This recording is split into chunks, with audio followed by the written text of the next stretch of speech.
Father Eamonn with you live here from our studio again on this Thursday morning, the 10th of March. A wave and a shout out to everybody watching as well on Facebook and YouTube via our video feed there too. So if it is you'd like to just flick that on and have a look, by all means do. There wasn't a whole lot to see, just me staring at the camera and chatting away as best I can.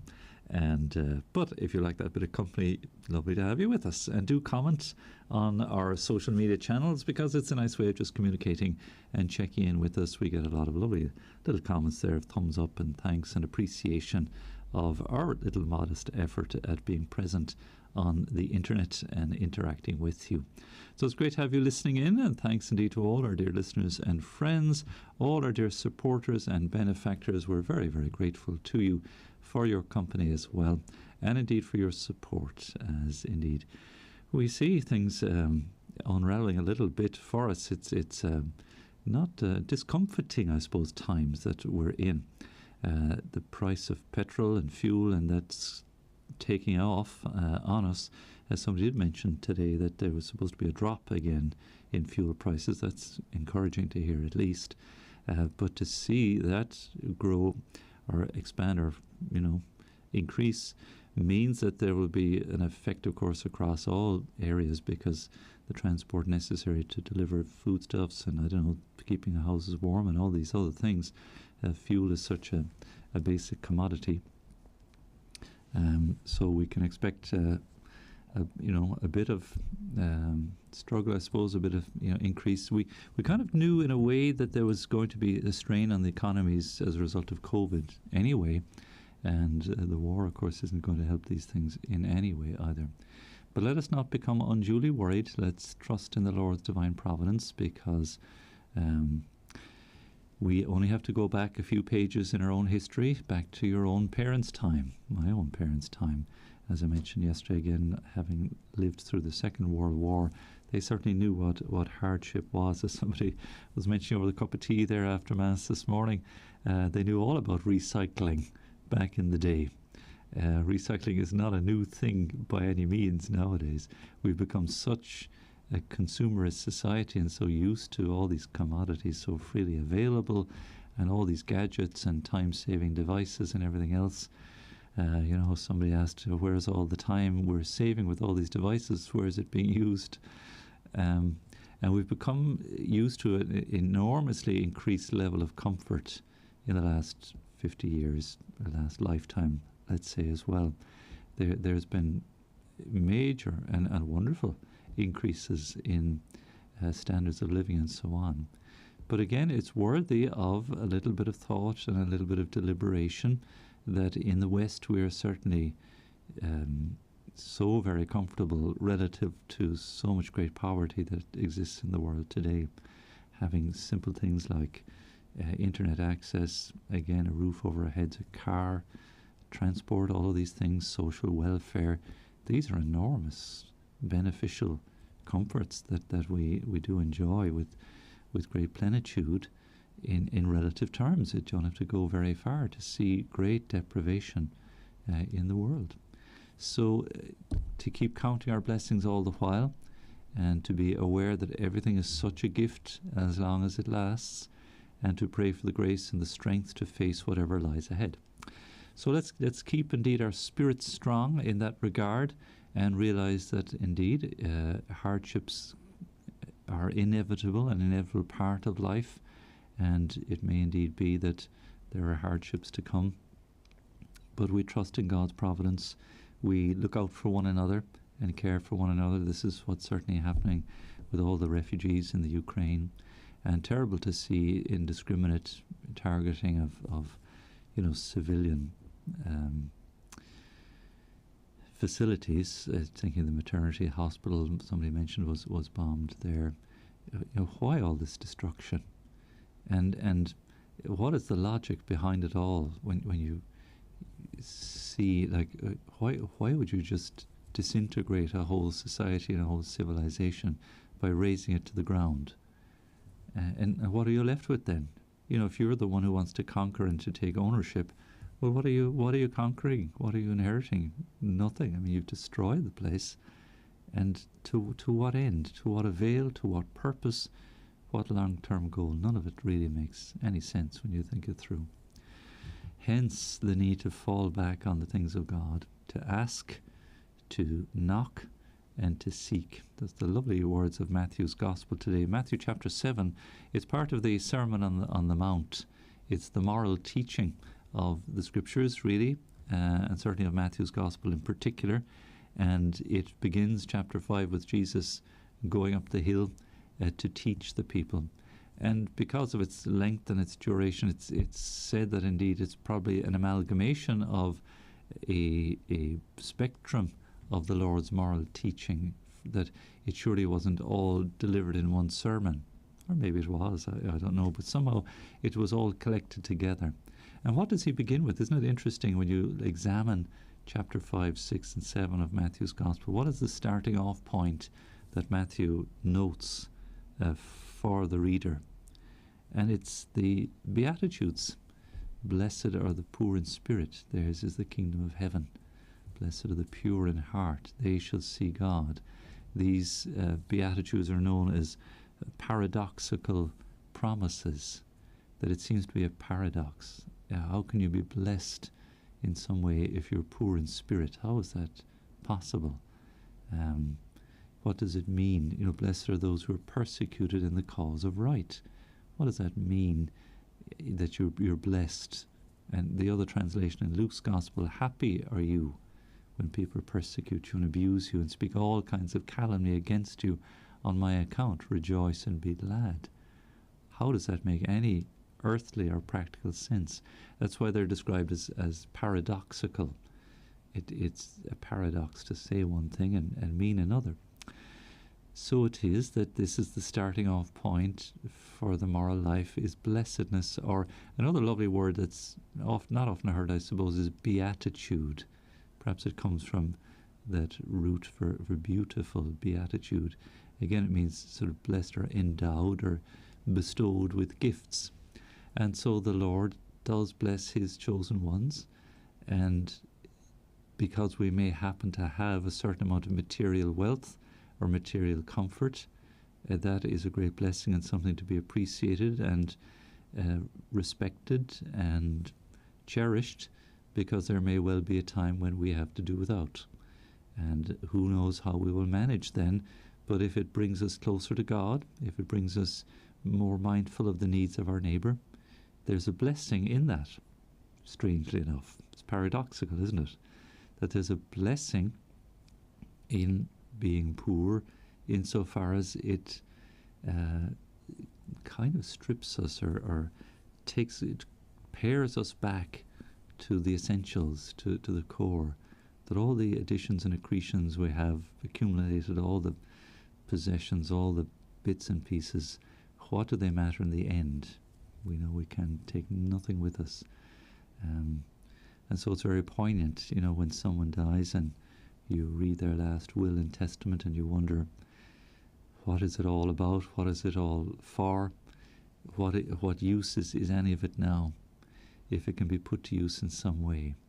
And that's why I would say it's good for Lent now to get into that spirit of almsgiving and to begin to look at what it is we have and to seek to let it go somehow, to separate ourselves from this clinging we might have to material goods, to property, land, to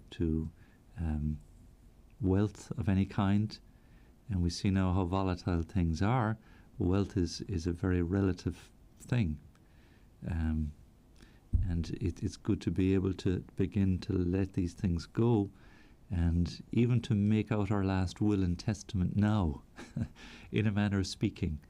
Imagine what it might be. It's just a thought now, but just imagine what it might be to be there present when your will is being read out. What's in it, and what's there of any major significance or worth. We have a lot of sentimental attachment to a lot of things likewise, and yet the time will come when we have to let them all go. And when it is that we fall ill, it brings all of these things into a very rapid perspective as to what is really important, all the little things that we cling on to. And again, there's nothing wrong with I suppose, an attachment in a certain way to the goods of this world. They're reminders to us maybe of blessings, of goodness we receive, of things that we rightly enjoy, and things maybe that we have earned or been awarded or have come to us in some way, provided always, I would suggest, that we can give the glory to God and the blessings to God and the thanks to God for the good things that we have received and that have been passed on to us. Because again, the reminder, as always, Lent speaks of that. The ashes tell us that from the outset, that we're coming into the world out of nothing, made from nothing. We don't even deserve in a certain way. I mean, how can we say we deserve anything? It's when everything is from the outset is a pure gift. Life itself is a pure gift. All of the things that we enjoy, the beauty of nature, they don't belong in any way to us. These are all gifted to us. And you see, our faith teaches us that and helps us to appreciate that, and it helps us maybe to understand and reflect upon it, and then to, as it were, set ourselves free of it, not to be a slave of earthly things. Wasn't that the temptation Jesus had in the wilderness there? The devil, showing him all these things. Look at all this wealth, all this property, all this land. You can have all this if you bow down and worship me. And the Lord saying, hop off. Not even entering into negotiation. Don't put the Lord your God to the test. You have no one else but God alone. All these things subsist in God and are a gift from God from the very outset. And who are we to lay claim on any of these things? So it's a timely meditation or a timely thought to consider the end and to consider, well, what is it that I have to show for it? And to be mindful of the gospel, that in the measure that we are generous to others, in mercy particularly, in forgiveness, and I would say the material generosity we might endeavour to show would hopefully be a reflection of the same, and that the amount that we measure out, it's a lovely gospel line and a very striking and a very challenging one, the amount we measure out is the amount we will receive. And you know what the Lord, again, it's a lovely line in the gospel too. The apostles of Peter approached him, Lord, what's in it for us? We left everything. We've left everything to follow you. And we've, of course, heard in the Gospels not so long ago how the Lord calls them from their fishing career. They drop everything. Peter and Andrew, James and John, Matthew, with the call of Matthew recently, just get up from their task at hand, drop it all, and come follow him. Leave it all behind. And, again, Peter was mindful maybe of some recompense of some kind. That's a very human thing to do. What's in it for me? What can I get out of this? Or I get nothing out of this. And the Lord's answer is very striking. I tell you, all who have left houses and sisters, mothers, fathers, brothers, land, for my sake and for the sake of the gospel, will be rewarded 100-fold in this life and in the life to come. Not without persecution. There's a little term and condition in the small print there. Not without persecution, not without opposition, not without challenge, not without the cross, in whichever shape, size or form that happens to take. So not without persecution. But the measure in which we're able to let things go, and I've certainly experienced it in my own priesthood, the extraordinary generosity of so many people over the years in a great spirit of faith, in sharing their goods and their resources and their blessings, again, out of faith. And again, you can categorize it in the same way the Lord himself did.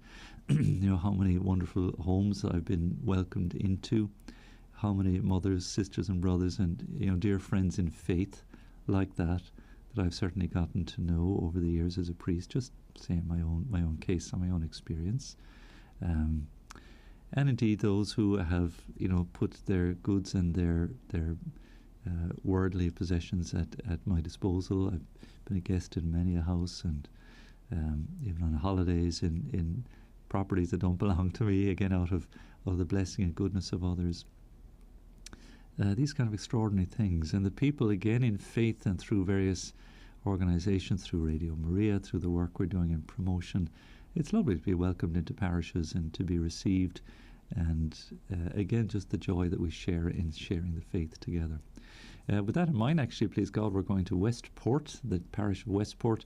We'll be at the half-6 Mass this Saturday, 2 days' time, and the Masses for the Sunday as well. And looking forward to meeting Father Charlie MacDonald. He was a classmate of mine in the seminary many years ago now. And Anne Chambers lives out that way, is going to host us and look after us too. And this is precisely what I mean in our simple task of going out to bring the gospel, share the gift of the radio with others. Like that, we've been welcomed all over the place. And I've never quite put together a full list of all the parishes we've been to, but it's got to be close on 100, maybe more. Given that there's 1,300 parishes altogether in Ireland, interesting statistic, which means we might well have been to 130 parishes. I have completely lost count now at this stage, but that would be 10%. That's no small number. And like that, everywhere we've gone, we've received such a kindly welcome from people of great faith. So this is what the gospel is alluding to and what the Lord is referring to. And again, that idea, if I hold on to all these possessions, or I seek to grasp them, or to be grasping, and keep them for myself, I'm the one who loses. There's no gain in that. Again, the story of the parable of the talents, the man who buried his talent, there was no gain in that. All he had to show for at the end was the 1 talent, and the Lord would take it off him and give it to the guy who was the 10 talents, because he did way better. He made another 10. That guy doubled his investment, and the other man just simply didn't count on God's blessings and God's generosity to bring the increase, that it was the master who had given him the money in the first place, or the talent, but he had failed to use it. So I think it's a healthy path of faith to follow and one to trod, is that of a generosity with the goods and blessings that we have received, to share them as freely as we know how. Naturally, there's a certain need for worldly prudence, because if it is that you have duties to provide for family, provide for certain future needs, health needs, and so on, and yet you have in the gospel that striking moment where in the treasury, they're watching all these people put in generous offerings into the treasury. And the Lord comments, and he said, well, that widow there, she put in 2 small pennies. And the Lord said, she has given more generously than all of the others, because the others gave from what they had left over. This lady gave all she had to live on. We never find out, do we, how did she survive afterwards? And some would see this widow as an image for Our Lady, just giving absolutely everything. And I wonder, is it true, and I'm sure hardship can teach us this too, that we're able to survive maybe on a lot less than we think too. Sometimes maybe we have to learn that the hard way. But Lent is this season just to allow us to reflect on these things and to bring them to prayer. And if it is that we are to face increasing hardships economically or otherwise, well, let's invest now, really, in our faith and the assurance it gives. Let us be very mindful of the huge blessings that we do enjoy and we have enjoyed and that we still enjoy. And let us be mindful then of attending to the needs of others in some way. Here at Radio Maria, indeed, the blessings are the same. And I've seen it in action here. And it's quite miraculous in my mind how we've managed to survive these years since I arrived 2017, so it's coming up on 5 years now. And yet we've never had enough. Materially, we've just been short all the time. And things are getting tighter. We're seeing a falling away and a reduction in support, and it's natural, I suppose, in the times that we're in. And there's great needs there. and yet we'll continue on giving as long as we're able. We'll continue on seeking to bring the blessings of faith through Radio Maria as best we can. If things dry up, then maybe that's the Lord's will.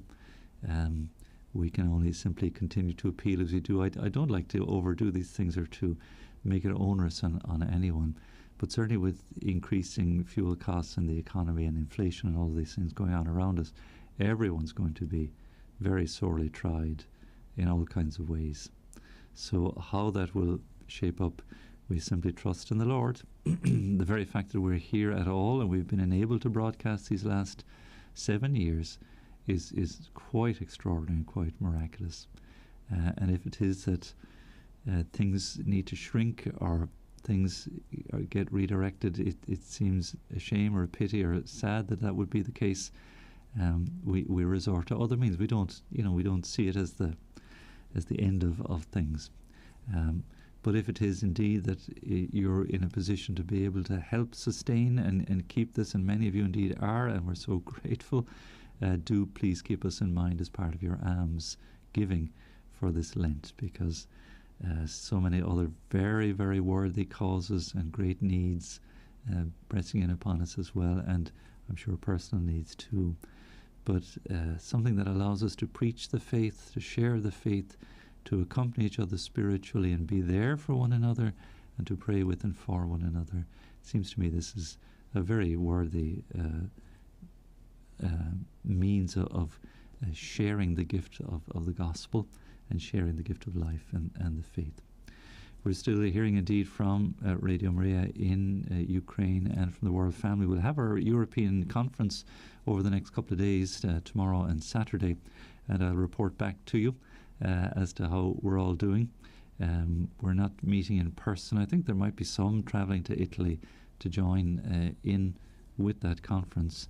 In the earlier, certainly I was travelling back and forth to Band, and I can't say as I miss all the plane journeys and airports. It's quite tiring. So it's very good we can do this now via Zoom and online and so on. And it means that if we're able to do it online, that others here in the studio and others can participate in it. It can't just be confined. Usually it was just the president and the priest director who would travel to the World Family in Italy for the conference. But now many others can join in because it's online too. And so we learn of what's going on in Europe. This will be our European conference, and the work of Radio Maria and the needs and the various challenges that are being addressed likewise. And I'm sure it's no different in any other country than it is here, the very same. And the challenges are not dissimilar by any means. So I'll report back on that and let you know what the European picture is. There's about 30 Radio Maria stations. As I mentioned before, I'm always impressed by the Eastern European ones, Radio Maria in Moscow, of course, and Kiev, in Bosnia, in Macedonia. I was just checking again, is there Radio Maria in Belarus? I think there is too. Certainly Latvia, Lithuania, Croatia, very strong there in Medjugorje. And just extraordinary. And of course all the other main European countries, I think it's not in Denmark, Sweden, Finland, Norway, but it has started in Portugal of late. It's certainly getting going stronger all the while in England. And I heard word of well, they're exploring and hoping that they might even get a studio set up in Scotland. I think it's very early days. They have a contact. They're trying to make a little opening there. Fantastic to hear as well. And so bit by bit by bit, Radio Maria, and again, how it's happening, I have no idea, because the resources are just seem to be not there. It's like it's coming out of thin air somehow.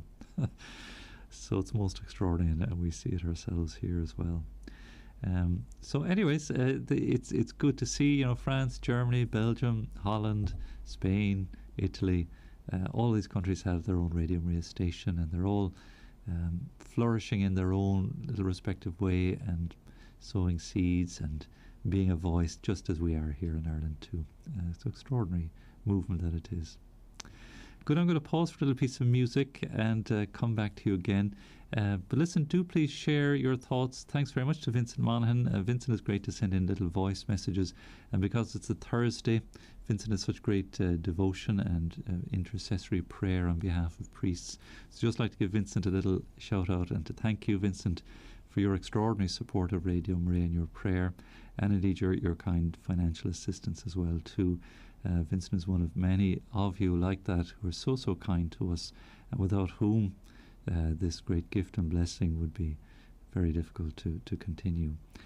So thanks for that, Vincent, and it's very kind of you. We appreciate certainly your great prayerful support. You have a great place in your heart there for Father Marius, the Rosary priest, and the lovely rosaries that he prays each evening at 9 o'clock.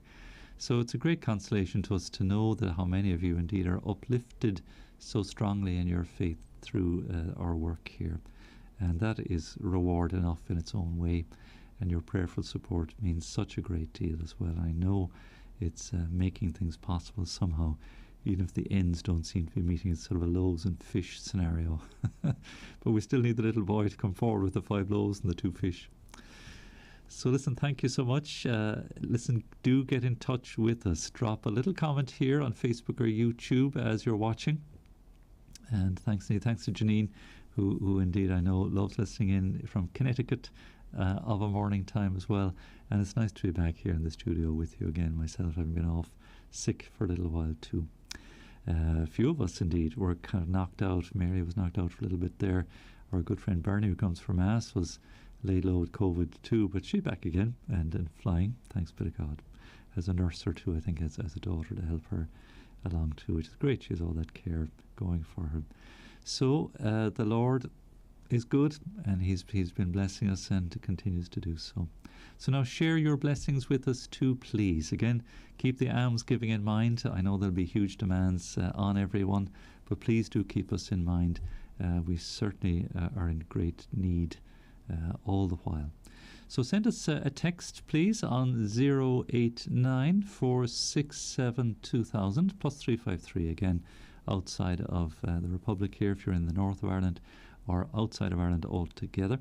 Plus 353 89467 2000 is the text and WhatsApp number.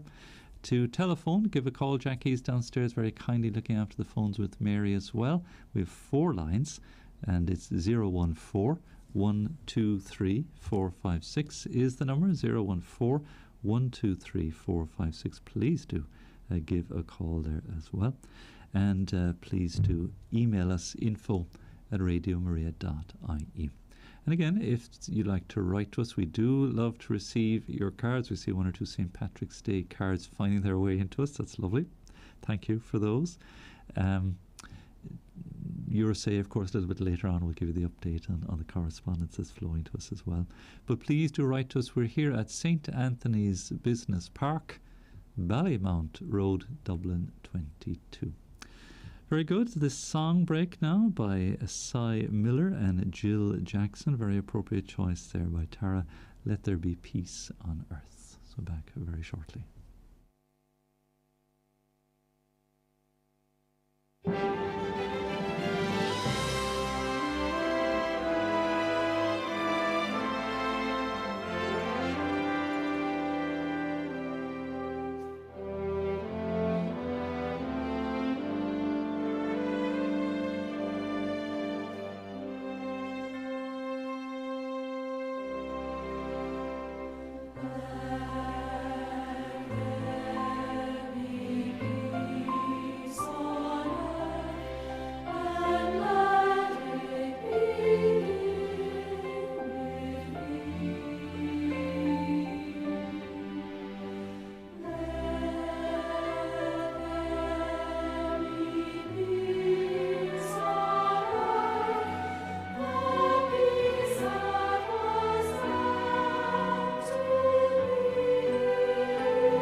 About 30 seconds, Father, and then a quick jingle.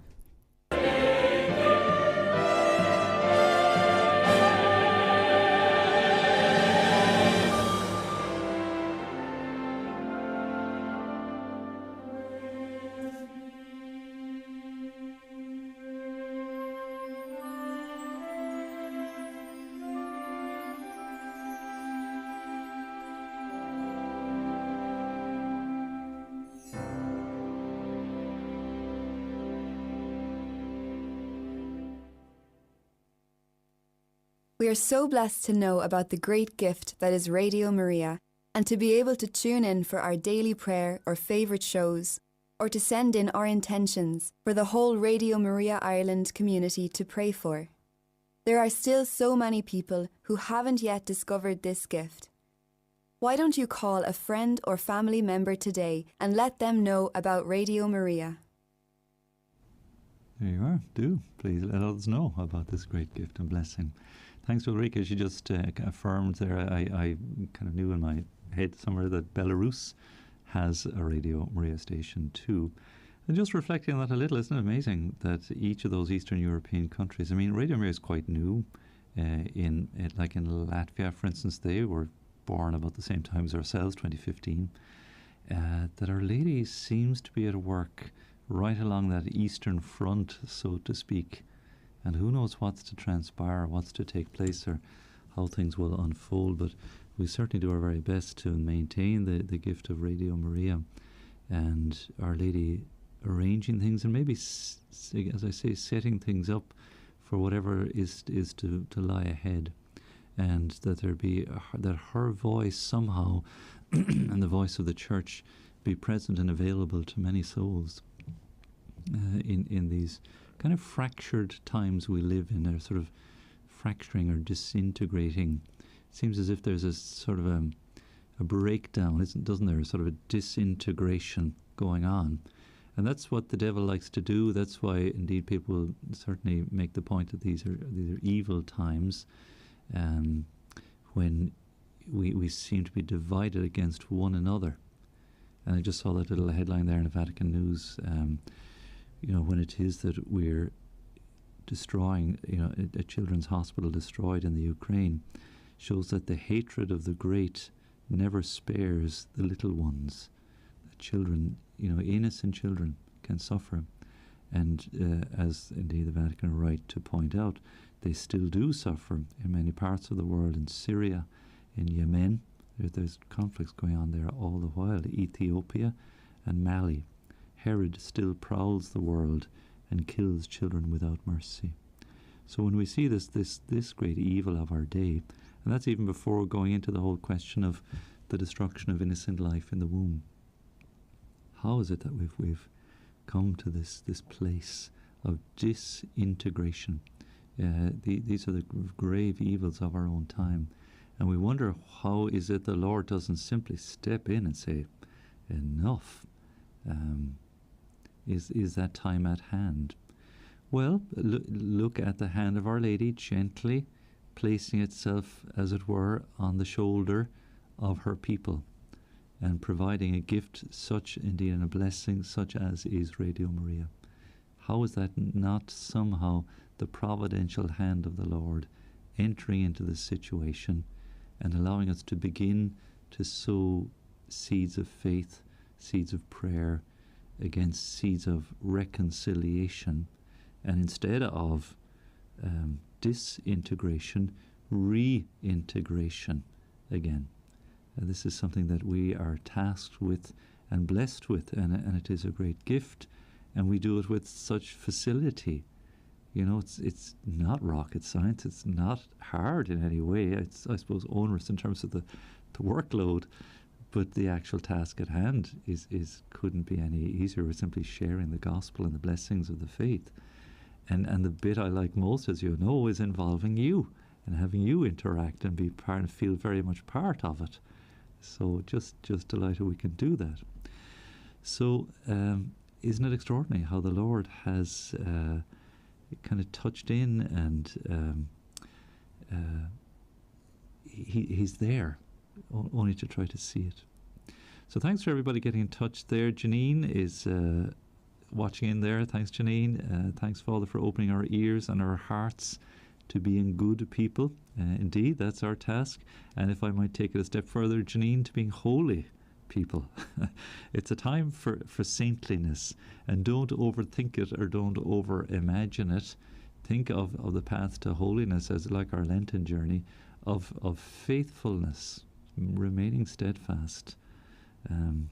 Thanks to Vincent and Mary, they're watching on Facebook too. Great to hear from you. And Dennis as well. Dennis sings down in Kerry. So lovely to have you join us, and thanks for commenting too.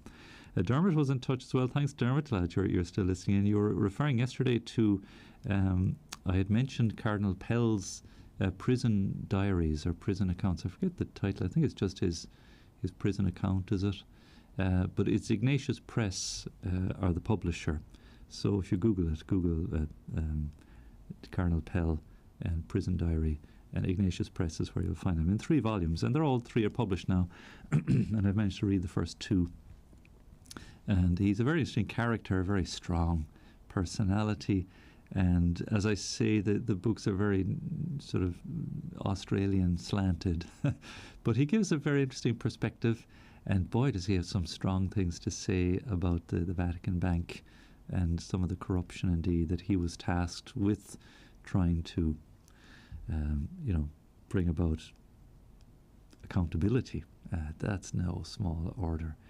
Because when it's something so deeply ingrained and for so long, a difficult, problematic situation, and just raising the question whether his false accusation and imprisonment was one way of taking him out, so to speak, of that situation. Don't know. These questions are raised, and the books are very interesting, and he just has some very interesting angles and takes on all questions to do with liturgy and the faith, and the situation in Australia, particularly in the light of the Church.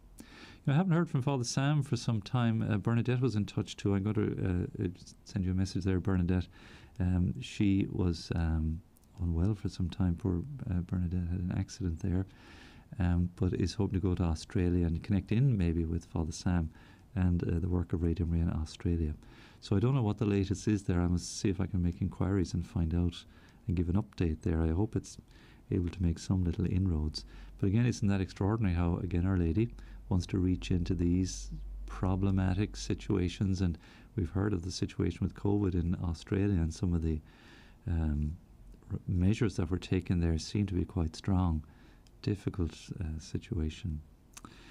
So very good. Thanks, Dermot. He says, your discourse today really hit home, Father, when things looked so black for me before my cancer. Against all odds, now in remission, I thought much of the 4 last things, and it's a healthy thing to do from time to time, to be mindful of death and judgment, to be mindful of the things that really matter in the end. And I think the times we are in suggest that to me all the while. The best thing I had to offer our Lord, Dermot says, was the 2 years I spent in Plucarden, I can never pronounce that correctly, the Benedictine Abbey, entered because the Mass and the Divine Office were in Latin. And it was, on the point of before taking vows that he developed cancer. So my 2 years in the Benedictines remains the most generous thing I have done.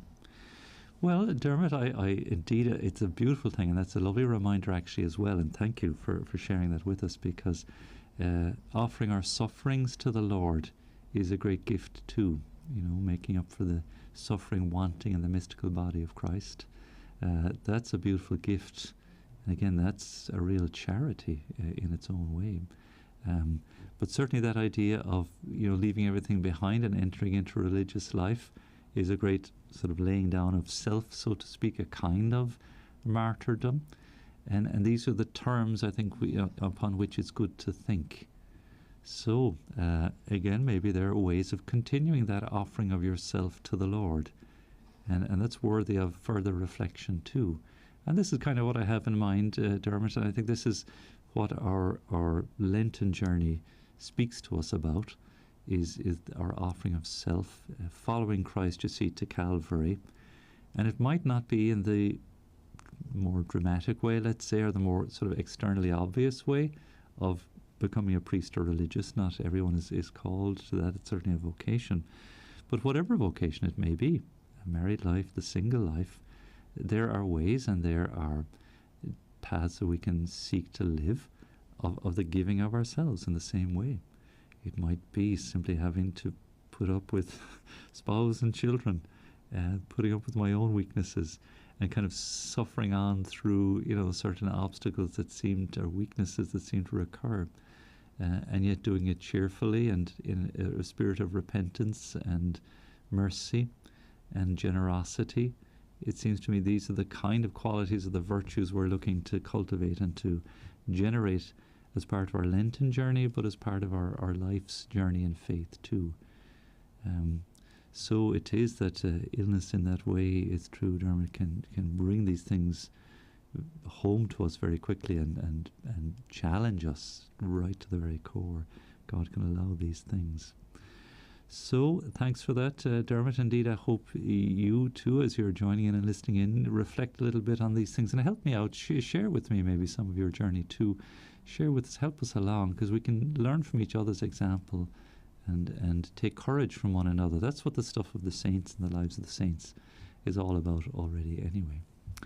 So good. I hope you've enjoyed these little sort of ramblings, I suppose, sort of reflections. And I'm dwelling, as you can see, on little aspects and nuances in relation to Lent and the world's problems that beset us, and trying to put these things in the context of faith all the while. So I do hope it's some way helpful. If you want to direct the conversation a little bit, help me out and share with us. I would be delighted if you did.